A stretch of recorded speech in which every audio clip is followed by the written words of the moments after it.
Erinnert ihr euch noch an diese Szene? Steile These jetzt, aber ich glaube, das ist ein Lehrbuchbeispiel dafür, wann man eine Filmreihe beenden sollte und wann man auch seine Figuren in die Spielzeugkiste zurücklegen sollte. Toy Story war für viele Fans nämlich nicht einfach nur ein Animationsfilm. Es war womöglich auch ein Teil unantastbare Kinokindheit, bei der im dritten Teil dann storytechnisch und emotional womöglich alles perfekt ineinander griff. Wenn wir jetzt aber mal zurückschauen, gab es diese goldenen Zeiten, in denen eine Trilogie noch ein echtes, gewichtiges Ende haben durfte und auch ein Ende, das die Intelligenz und die Gefühle des Publikums respektiert hat. Aber erinnert sich heute noch jemand von euch an Toy Story 4 ohne dieses unangenehme Bauchgefühl, dass Woodys moralische Identität hier eigentlich schon etwas dekonstruiert wurde, weil seine Entscheidung die fundamentale Prämisse der ersten 3 Filme in Frage stellte? Nach dem Meisterwerk von 2010 fühlte es sich, auch wenn der Film sehr emotional war und auch handwerklich toll aussah, aber plötzlich so an, als würde das Franchise einfach weitergehen müssen. Was ja auch so war, nur wissen die Figuren das nicht. Denn wenn wir diese Vergangenheit mit den endlosen Franchise-Schleifen, auch von anderen Filmen mit heute vergleichen, offenbart sich immer mehr, dass unsere Lieblingsfiguren in einigen Franchises offenbar keine narrativen Charaktere mehr, sondern nur noch zu hohlen Assets mutiert sind, deren mutmaßlich einziger Zweck es ist, platzend zu drohende Quartalsberichte zu retten.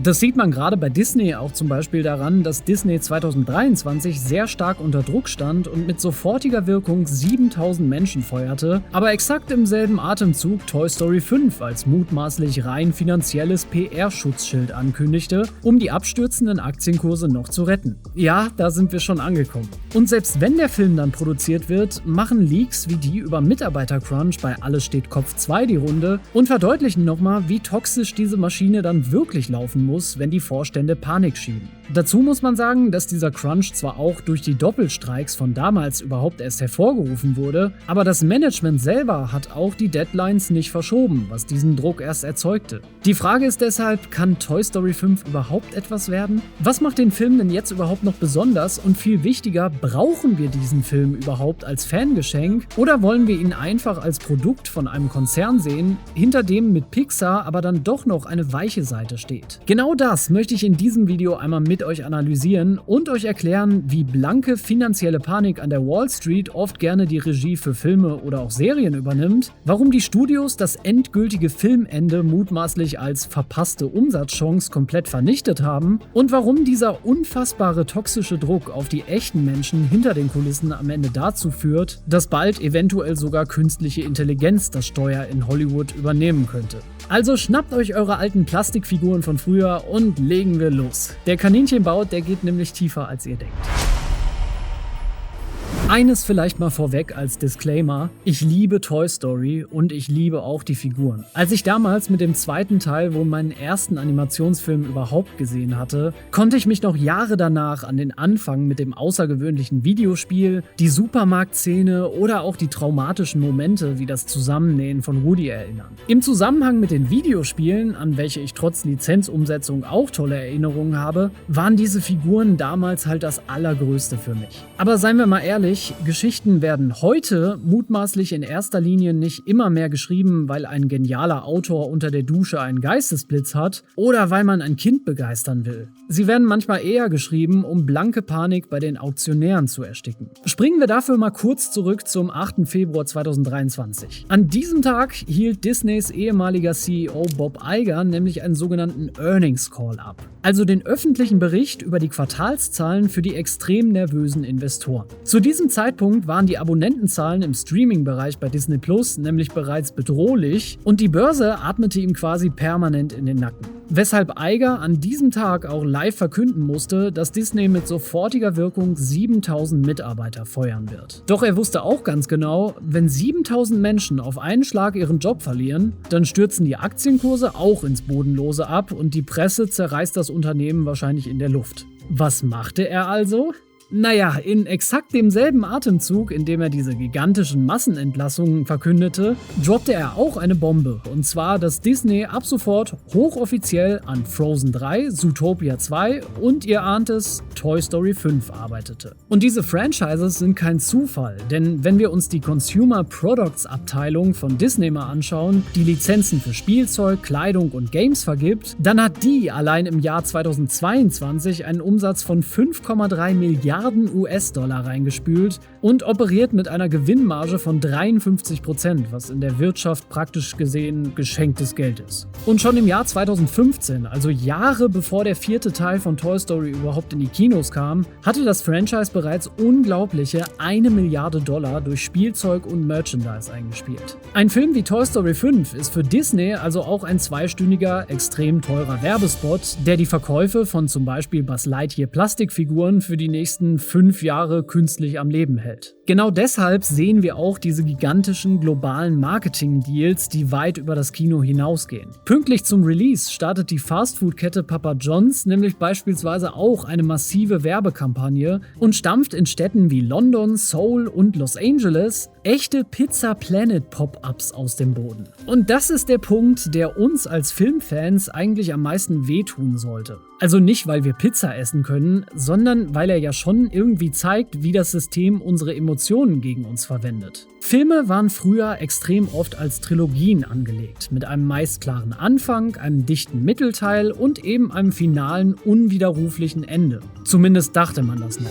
Das sorgte in unserem Gehirn dann aber auch noch für echte emotionale Fallhöhe. Denn wenn eine Geschichte enden kann, wenn Charaktere wirklich etwas zu verlieren haben oder sich verabschieden müssen, haben ihre Taten eben auch echtes Gewicht. Die heutige Industrie betrachtet ein endgültiges, zufriedenstellendes Ende aber mutmaßlich nicht mehr als Kunstform, sondern es wird in den Führungsetagen schlicht und ergreifend meist als verpasste Umsatzchance verbucht. Es wirkt also auch, und das konnte man ja auch eigentlich schon kommen sehen, als verabschiede sich das moderne Hollywood oftmals von der klassischen, abgeschlossenen Trilogie zugunsten endloser, offener Franchise-Schleifen, die sich mutmaßlich wie ein ewig kauender Kaugummi anfühlen.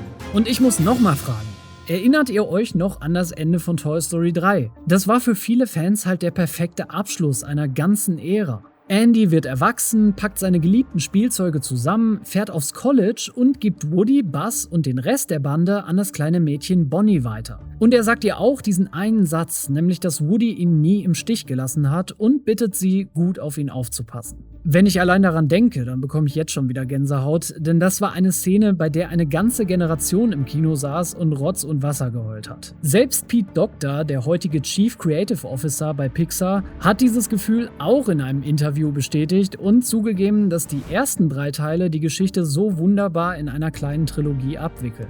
Aber weil dieses wunderschöne Ende eben leider spät danach keine neuen Milliarden und auch keine neuen Ideen generiert, durfte es in dieser Unternehmenslogik nicht existieren, obwohl die Produktion entgegen der Annahme von Kommerz ursprünglich sogar gar nicht geplant war.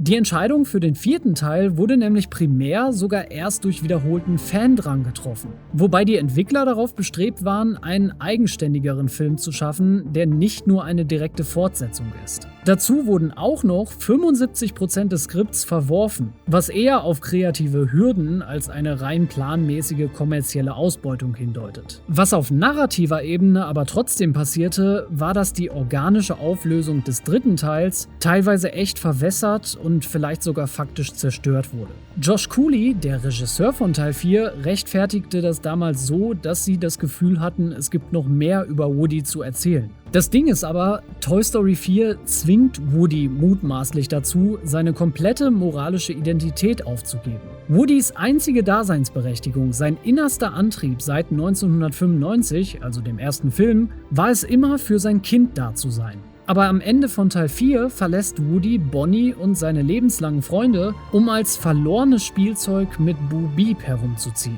Für viele Fans fühlte das sich verständlicherweise so an, als würde er seine tiefsten Prinzipien verraten, nur damit ein erzählerisches Hintertürchen für das Franchise offen bleibt. Viele Kritiker und erwachsene Fans feierten Teil 4 aber auch genau dafür, weil es eben auch dieses Eltern, deren Kinder aus dem Haus sind, nun mal auch gut thematisiert. Und vielleicht kann man darüber ja auch noch hinwegsehen, denn immerhin hat Toy Story 4 viele, inklusive mir, damals auch nochmal zu Tränen gerührt und es war nicht nur der wohl bisher hübscheste Teil der Serie, sondern auch eine Geschichte, die zumindest den Charme von Toy Story allgemein beibehalten hatte. Jetzt kommt jedoch auch noch Toy Story 5 und da darf man sich dann vielleicht wirklich mal fragen, ob das jetzt nicht einer zu viel ist. Unter der Regie von Andrew Stanton, der auch schon an Toy Story 1, 2 und 4 mitwirken durfte, und McKenna Harris, die sich bisher zwar nicht im Toy Story-Universum, aber dafür erfolgreich bei anderen Pixar-Projekten beweisen durfte, werden die Helden jetzt wieder einmal aus der Kiste gezerrt. Und an sich wäre das ja vielleicht auch nicht schlimm, wenn künstliche Fortsetzungen nicht immer wieder so aufgebaut sind und dadurch oft jede emotionale Spannung aus den originalen Meisterwerken komplett ihren Sinn verlieren würden.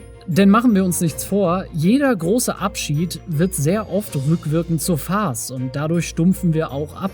Warum sollten wir also im Kino überhaupt noch mitfiebern oder weinen, wenn wir doch längst ganz rational wissen, dass der Vorstand bei Disney die Figuren in 4 Jahren vielleicht wieder für die nächste Quartalsbilanz zusammenklebt? Wir werden also insgesamt auch Zeuge davon, wie die narrative Integrität auf dem Altar des ewigen Wachstums geopfert wird. Aber wenn ihr jetzt denkt, dass dieser Verrat an diesen Pixelfiguren schon schlimm ist, dann wartet mal ab, denn diese unendliche Maschine, die hat auch einen sehr realen Preis in der echten Welt, für dessen Franchise echte Menschen im Studio, und da übertreibe ich jetzt nicht, durch den Fleischwolf gedreht und um ihre wohlverdienten Boni gebracht wurden. Wir haben nämlich jetzt viel über den Verrat an der Kunst und auch an animierten Figuren gesprochen und ja, eigentlich wollen wir diese Filme ja auch einfach nur genießen, aber am Ende geht es eben auch um die Menschen dahinter. Denn diese Hollywood-Masche hat nämlich auch einen sehr realen Preis, der in der echten Welt in Blut, Schweiß und wirklich auch Tränen bezahlt wird. Wenn Studios alte IPs mutmaßlich wieder auf Milliardenniveau peitschen müssen, dann führt das auch irgendwann unweigerlich zu unfassbar toxischen Arbeitsbedingungen für echte Menschen. Schauen wir uns dafür einfach mal Pixars allerletzten Mega-Hit Alles steht Kopf 2 an. Der Film hat insgesamt über 1,6 Milliarden Dollar eingespielt und ist damit der erfolgreichste Animationsfilm der gesamten Filmgeschichte. Aber hinter der Leinwand sah man nach dem Release, dass es für viele Beteiligte eher ein dystopischer Albtraum war. Ehemalige Pixar-Mitarbeiter packten nämlich kurz nach dem Release aus und beschrieben die Produktion schlichtweg als den größten Crunch in der Geschichte des Studios. Laut der Aussagen wurden sie gezwungen, über 1 bis 2 Monate hinweg jeden verdammten Tag in der Woche zu arbeiten. 24 Stunden am Tag, 7 Tage die Woche in wechselnden Schichten. Und naja, das kann man sich vielleicht nicht vorstellen, wenn man das noch nie so gehabt hat, aber ein Körper bricht unter so einer massiven Belastung förmlich zusammen, wenn er das immer leisten muss. Dazu wurden Leute wohl mutmaßlich auch noch völlig unvorbereitet in Jobs geworfen, die sie noch nie in ihrem Leben gemacht hatten. Und warum das alles? Naja, weil das Management womöglich absolute Panik verbreitete. Pete Docter, der große kreative Kopf von Pixar, der gab das im Vorfeld sogar öffentlich zu. Weil er kurz vor dem Release wortwörtlich sagte, wenn dieser Film an der Kasse scheitert, dann müssen wir noch radikaler darüber nachdenken, wie wir unser Business führen. Gleichzeitig war Docter laut den Mitarbeitern aber auch ein massiver Flaschenhals bei der Produktion, weil auch absolut nichts ohne sein persönliches Okay weitergehen durfte, was den Druck auf die Teams selbstverständlich noch weiter ins Unermessliche verschärfte. Und naja, die Mitarbeiter, die opferten sich aber trotzdem auf, der Film brach alle Rekorde, spielte Milliarden ein und rettete Disney im Alleingang den Hintern. Solange also keiner oder nur wenige Leute etwas sagen und ihre Arbeit anständig machen, denkt man sich deshalb also vielleicht einfach danach, geil, jetzt gibt's ja fette Boni für alle, man knallt die Champagnerkorken und feiert die Retter des Studios, oder? Naja, es ist kompliziert. Direkt vor diesem Milliardenerfolg im Mai 2024, als der Film erst im Juni 2024 in die Kinos kommen sollte, feuerte Pixar nämlich mal eben 14% seiner Belegschaft, also knapp 175 Menschen, die gerade noch sprichwörtlich ihr Leben für diesen Film gegeben hatten und jetzt auch um dessen Boni und dessen Erfolg gebracht wurden. Und das wollt ihr vielleicht nicht hören, aber es kommt noch ekelhafter.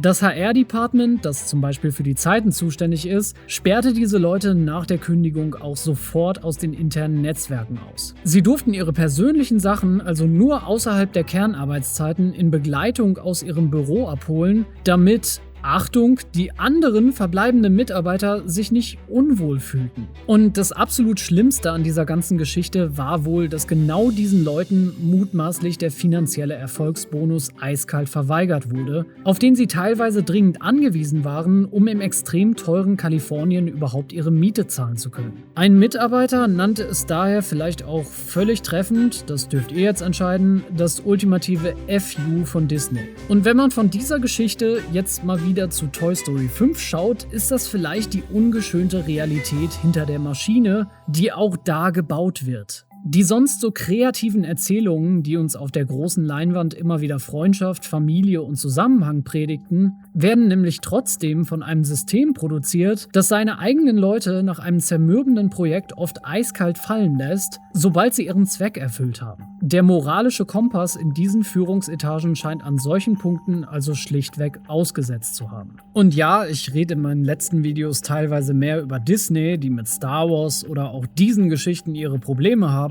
aber mir ist auch ganz wichtig zu betonen, dass das bei anderen Studios mutmaßlich nicht anders ist. Denn jeder hat womöglich irgendwo solche Strukturen vergraben. Aber das alles wirft trotzdem eine gigantische Frage auf. Wenn die Filme nämlich ihre Seele verlieren, die Magie eigentlich nur noch aus Excel-Tabellen besteht und die Macher dahinter so extrem ausgebeutet werden, warum rennen wir dann eigentlich immer noch massenhaft in die Kinosäle? Nun, erst einmal wird die Mehrheit der Zuschauerinnen und Zuschauer, die sich womöglich oft gar nicht für die Background-Stories von Filmen interessieren, diese Meldungen überhaupt nicht gesehen haben und sich dann wahrscheinlich auch nicht gedacht haben, dass sie diese Filme in Zukunft boykottieren wollen. Und zweitens weiß Disney inzwischen bestimmt auch ganz genau, dass sie uns sprichwörtlich an der psychologischen Angel haben. Sie betreiben nicht umsonst mutmaßlich massives, extrem teures Data-Mining, um haargenau herauszufinden, welche nostalgischen Auslöser bei uns eine 100%ige Bindungsrate garantieren. Das sogenannte Journal of Consumer Research hat nämlich genau dieses Phänomen sogar mal intensiv untersucht und diese Studien zeigen klar, dass unter anderem Nostalgie in unserem Gehirn extrem starke positive Emotionen auslöst. Die stärkt halt das Gefühl der sozialen Verbundenheit und bekämpft auch aktiv unsere Einsamkeit. Studios monetarisieren also sprichwörtlich unsere Einsamkeit und unsere Sehnsucht und das nutzt auch Toy Story 5 inklusive der allgemeinen Vertrautheit mit der Marke oder Merchandise-Rechten natürlich auch schamlos aus. Denn seien wir mal ehrlich, wer schaut Toy Story denn heute im Kino an? Das sind natürlich auch, aber vielleicht auch nicht primär die heutigen 5-Jährigen, sondern eventuell vor allem die Millennial-Eltern, die mit dem allerersten Film 1995 selbst aufgewachsen sind. Und genau diese Generation macht sich heute vielleicht auch extreme Sorgen, dass ihre eigenen Kinder nur noch stumm und passiv auf flimmernde Bildschirme starren. Deswegen ist die Prämisse des neuen Teils unter anderem auch Toy Meets Tech. Woody, Buzz und Jessie müssen also gegen das antreten, womit Kinder heute regelrecht besessen sind. Das wirkt aber auch so ein bisschen so, als würde man uns ganz subtil ins Ohr flüstern: Früher war alles besser, stimmt's? Kauft euch doch einfach unsere Kinotickets, um genau dieses Gefühl wiederzubekommen. Okay, das war jetzt vielleicht ein bisschen übertrieben, aber mal im Ernst, wenn Filme nur noch algorithmisch auf Basis von zum Beispiel Nostalgiewerten und Risikominimierung entwickelt werden, was passiert denn dann eigentlich mit den Menschen, die diese Drehbücher schreiben? Denn Menschen, die schreiben ja vielleicht zu langsam oder mit zu viel Liebe und schlimmer noch,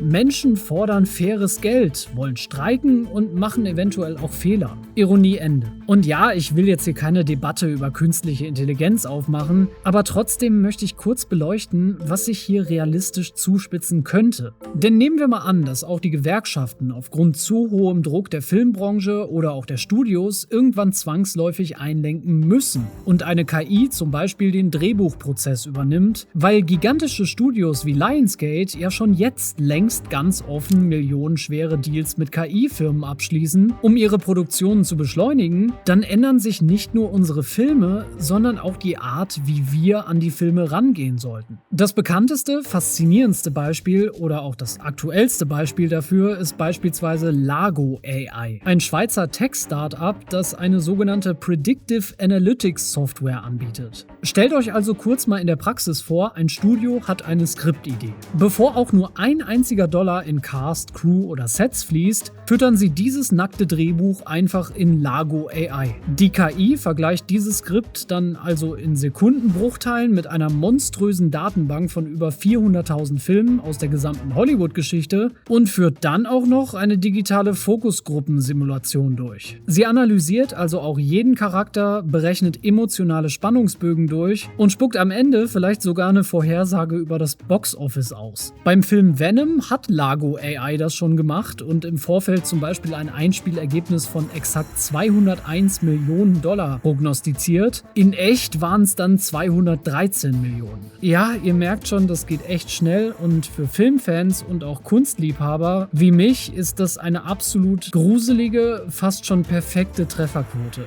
Aber diese KI-Monster gehen jetzt auch noch schon extrem viel weiter. Die machen nämlich sogar schon Cast-Vorschläge auf Kommastellen genau und berechnen zum Beispiel, dass Joaquin Phoenix zu exakt 90,5% auf die Rolle des Jokers passt. Und wenn die berechnenden Zuschauerzahlen am Ende vielleicht mal nicht stimmen, sagt die KI dem menschlichen Autor dann einfach völlig emotionslos, dass der erste Akt statistisch gesehen 5% zu lang ist und dass er das doch bitte umschreiben soll. Und auch für die kleineren Fische im Teich, die sich die Enterprise-Software nicht leisten können, gibt es jetzt schon Tools wie Greenlight Coverage, in dem man für mickrige $45 ein Drehbuch hochladen kann und das System Plot, Dialoge und Originalität auf einer Skala von 1 bis 10 bewertet. Was früher also durch monatelange Feedbackschleifen von echten Dramaturgen ging, spuckt die Maschine dir jetzt in Sekunden als Score aus. Wir sind also vielleicht beim absoluten Karma unserer eigenen Evolution angekommen. Und doch muss man erwähnen, dass die Maschine Kunst ausschließlich danach beurteilt, was in der Vergangenheit schon mal funktioniert hat. KI kann zum Glück nämlich immer noch nichts Neues oder völlig Neues erfinden, sondern würfelt nur bekannte Daten neu zusammen. Wenn eine Geschichte also nicht exakt dem klassischen 3-Akt-Muster von Hollywood entspricht, fällt sie vielleicht dann auch mal gnadenlos durchs Raster. Wir steuern also zwar vielleicht direkt auf eine Zukunft zu, in der Toy Story 6, 7 und 8 vielleicht auch schon komplett von Maschinen durchkalkuliert werden, aber auch da haben wir erstens die Wahl, ob wir das akzeptieren und müssen uns zum jetzigen Zeitpunkt aber auch die Frage stellen, ob so ein Modell denn überhaupt haltbar und geschweige dem auch finanziell gut für das System ist. Weil man auch heute teilweise schon klar erkennen kann, dass liebevolle, wahre Kunst immer noch die Nase vorn hat. Und die WGA, die amerikanische Autorengesellschaft, hat im letzten Jahr ja auch nicht umsonst gestreikt und Schilder hochgehalten mit der genialen Aufschrift ChatGPT hat kein Kindheitstrauma und auch eine Studie ergab, dass 53% der Zuschauer ein extrem unwohles Gefühl dabei haben, Content zu konsumieren, der von KI